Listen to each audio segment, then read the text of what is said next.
Hey, welcome to the channel. My name is Eric, and I thought today we'd do a continuation on this morning's video on flipping and making a few bucks. So what I'm going to try to do is kind of do a breakdown of my thought process when it comes to what am I going to spend and what am I going to do and what has to be done, and is it worth it in the end. So stick around.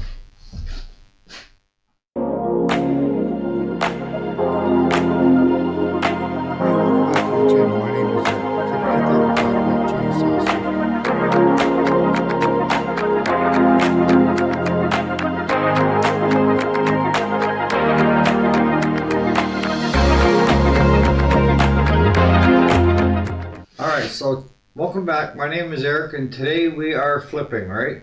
We're flipping equipment. So I thought we'd start with a chainsaw. Now, what you have to go into is how old is it? This is a home light, and it's the DX series. They're a decent chainsaw, and I'll be honest with you, one of my customers gave this to me and said, if you want it, you can have it. He said, I can't get it to run, and it doesn't cut worth a darn. Well, within 5 minutes this morning, I had this running. And the reason it doesn't cut that well is, one, the chain isn't adjusted properly, and the teeth, you can see the burn marks where it's not sharp. But if I were at an auction looking at this, I would probably look at maybe 10 to 20 bucks max. And that's if I heard it run. Now, I know that running and ready to go, you're looking at maybe 75 to 100 bucks.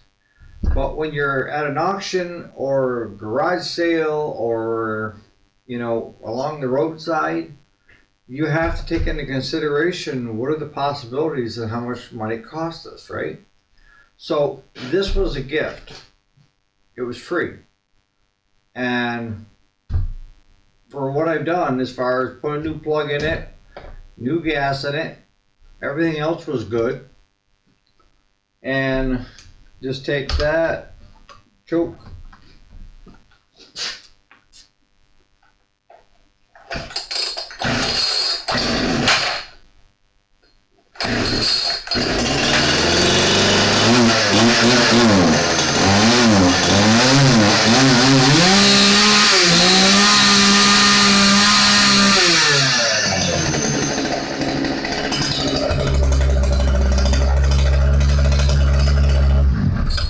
so this would make somebody a great, all-purpose saw where they don't have to invest a lot of money.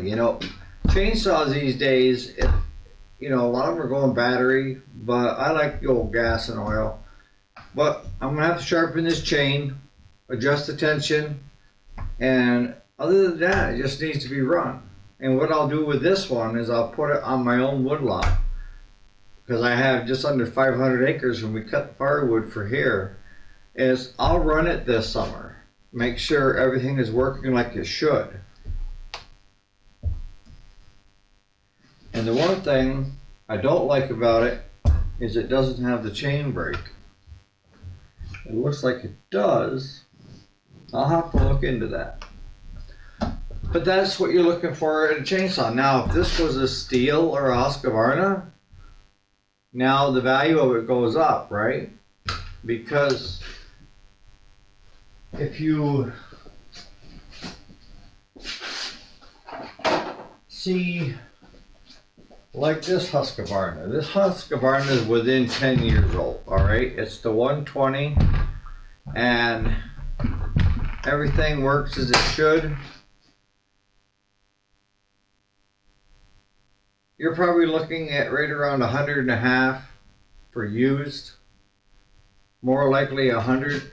So if you're looking at buying this, if it's at an auction, a household auction, whatever, and you hear it run, that's half the battle, right?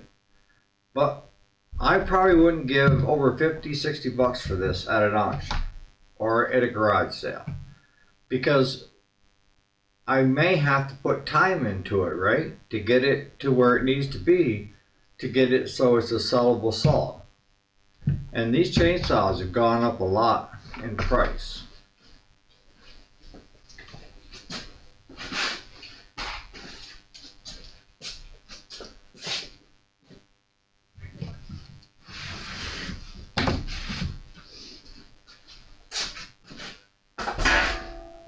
So let's move this.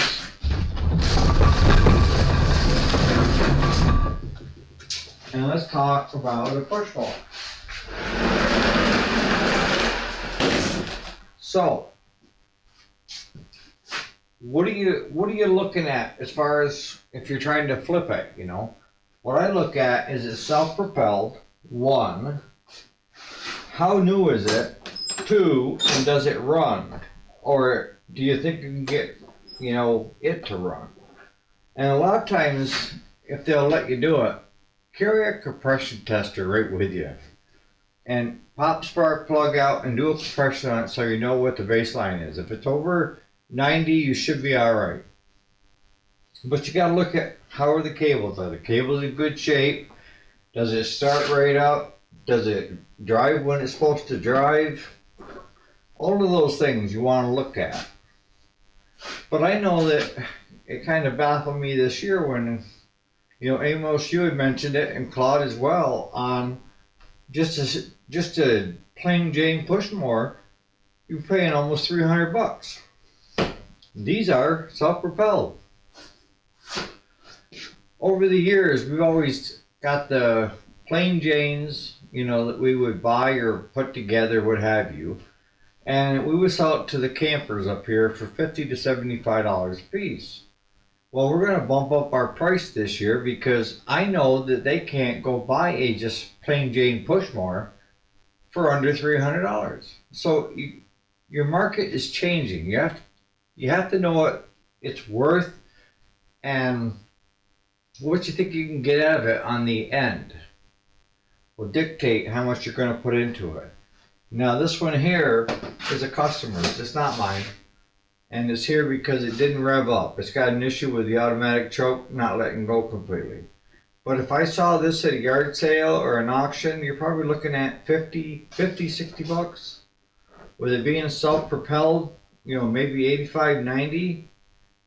But only you know who your customer is that you're going to sell to. You know, if you're going to try to sell, you know, here I have customers asking for them all the time. You know, so I keep my eyes out open, and I have a notebook that I keep track of names, phone numbers, and what are they looking for, and what's the price range. And that will help me when I'm trying to do stuff. All right, let's switch over to a rototiller. What are you thinking on this? I'm looking at it saying $0. You couldn't get me to take this unless they gave it to me. And then I wouldn't even monkey with it. Because, for one, the front tine on these tillers will pound the hell out of you. This engine is the older Briggs one. I open up the fuel tank and there's solid rust, even the cap. So you're looking at a whole new fuel tank. It's missing parts, and it's not even worth doing a Predator swap, right? If it was a rear tine Tory built, yeah, but not one of these. So you see one of these, your best bet is to walk the other direction. I'm trying to be honest with you. If you see a rear tine out there that you're looking to flip, then go for it.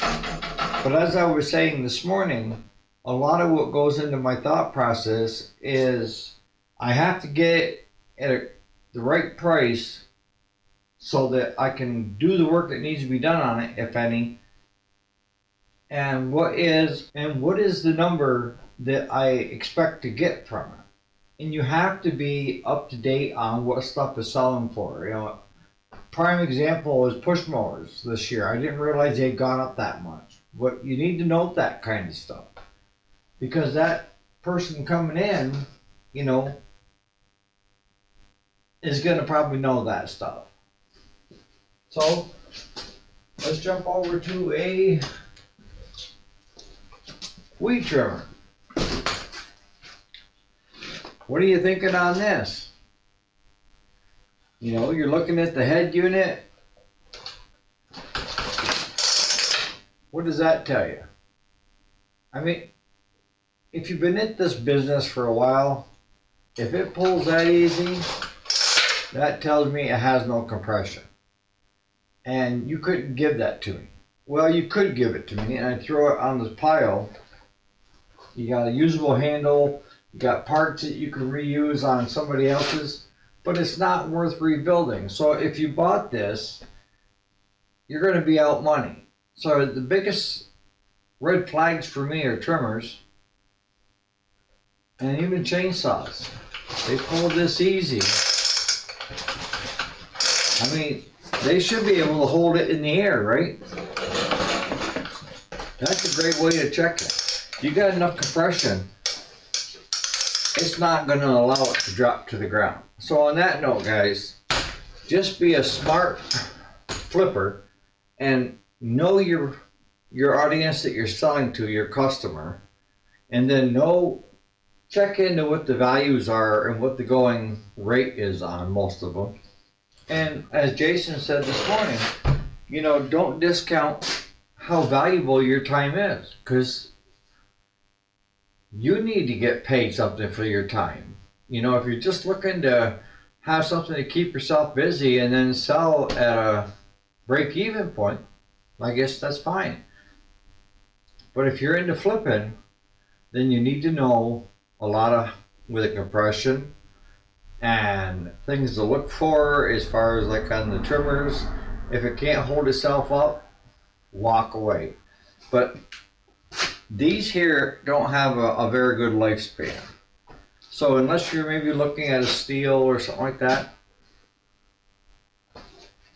killers, if you're looking at a Troy belt with rear tying and the engine's bad or it's not worth fixing, you could throw a Predator on it. If you're looking at a push mower, same deal. Is it self-propelled? You know, what are the options on it? How old is it? And who your target audience is that you're going to have for a customer. Alright guys, I hope that's been refreshing to kind of give you an idea of what I do when I'm looking at this stuff. But most of these, they're worth zero. This, scrap iron.